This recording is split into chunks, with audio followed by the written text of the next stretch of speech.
Hello, I'm Ritchie Knox, and you are tuned into Virtuous Teacher. In this episode, we'll be talking about your teaching style. How do you teach? We're going to take whatever you say and compare it to a fictional character. That is the basis, all right? So what fictional character best represents your teaching style? Before we jump into this fun conversation, I would like to announce that I have officially released the Virtuous Teacher t-shirts. And you can get one at bhshirts.com, or you can email me directly at merch@virtuousteacher.com. Okay, so I have a list of characters who I think make for some really fun and adventurous teachers. And here they are, okay? Let's go through them. Are you the Neo? The Neo is the, cool, calm, and collected teacher. It doesn't matter what's going on. Bell rings, kids acting crazy, fire drill. They're always calm because they have such strong inner belief, right? They believe in themselves so greatly that nothing rattles them. I call that the Neo. Are you the Miss Frizzle? I don't know if you've ever watched the Magic School Bus, but Miss Frizzle would take her class on these scientific, supernatural field trips that were borderline dangerous, but that is what she was. So is your style more of a risk-taking style? Do you take risk in the name of learning, fun, and excitement? I saw this video online where the teacher, he had to be a physics teacher. He was, swinging this gigantic bowling ball on a pendulum, and the bowling ball got this close to his face. So I would classify him as a Miss Frizzle because he could have definitely knocked his teeth out. The bowling ball could have snapped the rope that it was swinging from, and it could have landed on a student's lap. But in the name of education, it was all good fun. Are you the robot? All right. I don't really know a robot that fits this particular description, but are you mechanical? Do you stick to the script? When people talk to you, they often classify you as someone that's very rigid. Are you the robot? Are you the Yoda? All right. Are you someone who doesn't move a lot? You make every movement count, but you give these very, very strong lessons. You're very wise. You're unprovoked. It doesn't really matter what someone does. You never seem to be rattled. Are you that individual? Do you use certain tactics to teach very useful lessons? I call that the Yoda. Are you the Joker? You got a lot of gags. You kind of play pranks on your students. You believe in having fun. You're not afraid to laugh in the classroom. You border on the line of inappropriate, but you always snap back and keep it professional, if you will. Are you the Joker? Okay. Are you the Clint Eastwood? You're fearless. You demand respect. You don't look for trouble, but you handle trouble should it find you. The Clint Eastwood. Make my day. Do you dare students to come into your classroom and try you? Are you the Clint Eastwood? Are you the Katniss Everdeen? You're a student-first teacher. You put the needs of your students over your own. You're caring and brave. We all had a teacher that was the Katniss Everdeen, like your teacher that that they are denying themselves in favor of you. I've had one teacher that way. All right. They're brave. They will stand up for you even when you don't necessarily want to stand up for yourself. This teacher would do it. Are you the Katniss Everdeen? Are you the Batman or Batwoman? You're quiet. You're hard to find. It's like, hey, so where's Mr.? Where's Mrs.? But you're there. You're paying attention. You're all probably eavesdropping. All right. Your work speaks for itself. You don't make a really loud, a lot of noise in terms of verbally. You don't say a lot. But when you do speak, it's very, very poignant, very sharp and to the point. You use different props and peripherals to enhance learning. It's almost like you have a tool belt or some type of belt on where you can pull out certain gadgets. You have all these different peripherals. And perhaps you drive a nice car. Are you the Batman? What about the Wonder Woman / Superman? Are you the perfectionist? Are you charismatic in the way that you teach? Do students often emulate you? All right. Do you have like a group of students saying, I want to be Mr. I want to be Mrs. So and so? Are you the Superman or the Wonder Woman of your school? So those were some of the most basic teaching styles that I was able to come up with. And maybe that doesn't cover every teaching style in the spectrum, but if it does, which one are you? Are you the Neo, the Miss Frizzle, the Robot, the Yoda, the Joker, the Clint Eastwood, the Katniss Everdeen, the Batman? Are you the Wonder Woman or Superman? Are you any of those? And I'll go first. Let's see. For me, I'm somewhat of a hybrid between a couple of these characters. I think for certain I am the Neo. All right. I started off kind of naive, not really knowing what my purpose was. And I'm talking about before I went to college for education.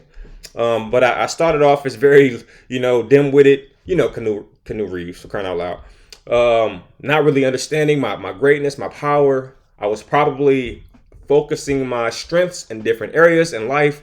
And then it all hit me. I met my Morpheus, and, I got myself together. I got on the right course, went to college, graduated, and I have not looked back since. Sometimes in the most chaotic environments, I can still maintain calm.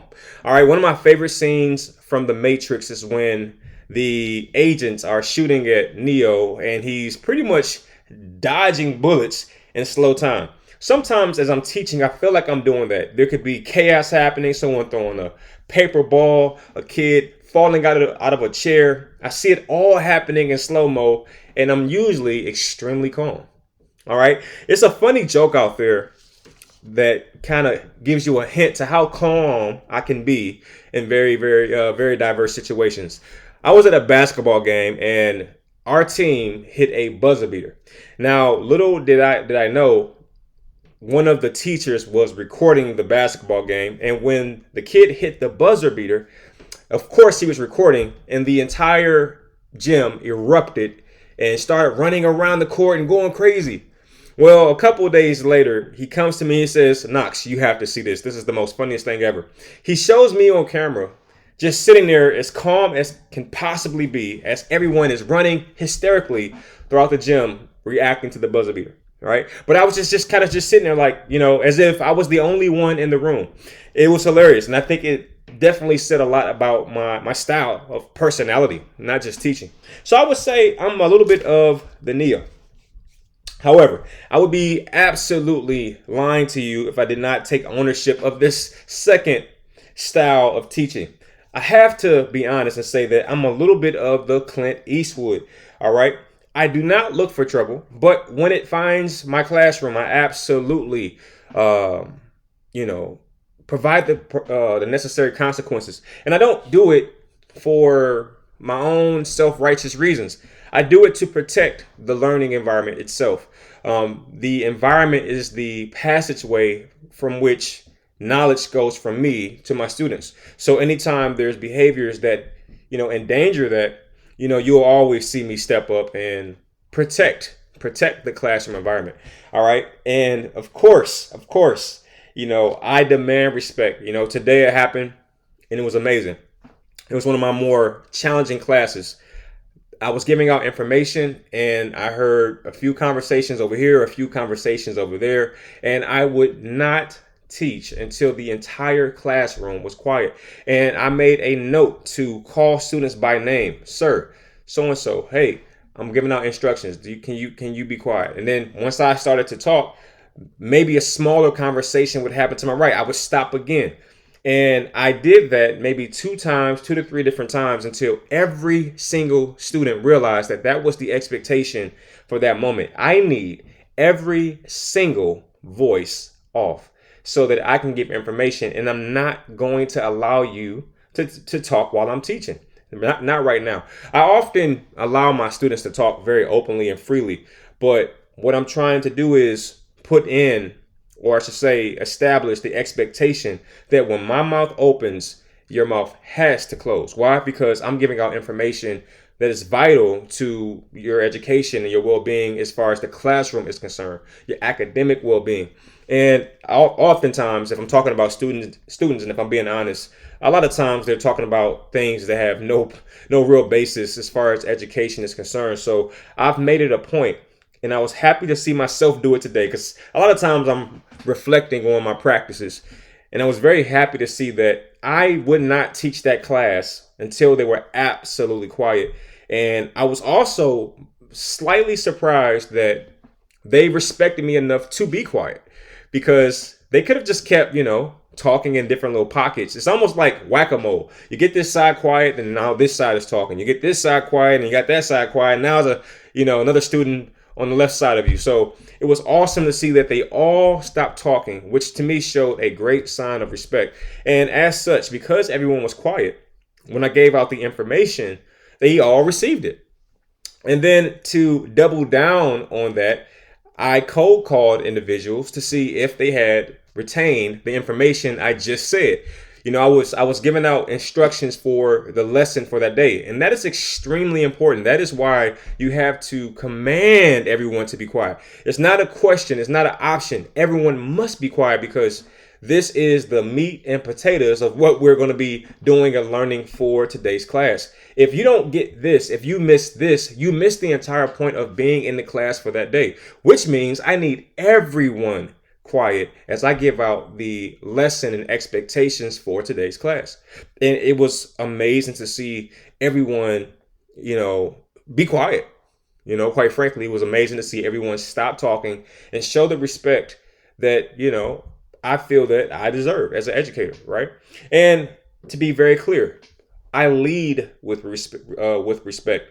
Yes, ma'am, sir, thank you, please. I'm always saying that, even though my students are younger or what have you, I still lead with respect. I always respect them first, so that when they respect me, or when it's time to respect me, it's not this very strange thing. They don't have to pull teeth to do it. It's like, wait, Mr. Knox is very respectful.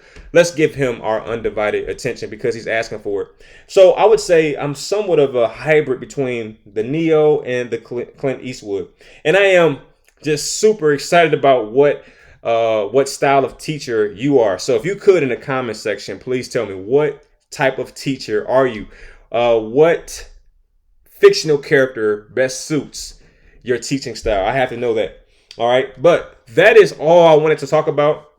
I just want to get to know the people that are tuning in. I know that tons of educators are, listening and supporting and things like that. And this is my way of figuring out who you are. All right. I think the whole fictional character aspect helps me really understand who you are, because if you just if you just leave a comment and say, hey, I'm pretty quiet as a teacher, or I'm very boisterous, I mean, it doesn't tell me everything I need to know. But when it comes to fictional characters, whether it be movie or animated, it gives me so much more to go off of. But with that being said, thank you for tuning in to the Virtuous Teacher. I cannot wait to read the comments on this one. And of course, have a great day. I'll see you soon.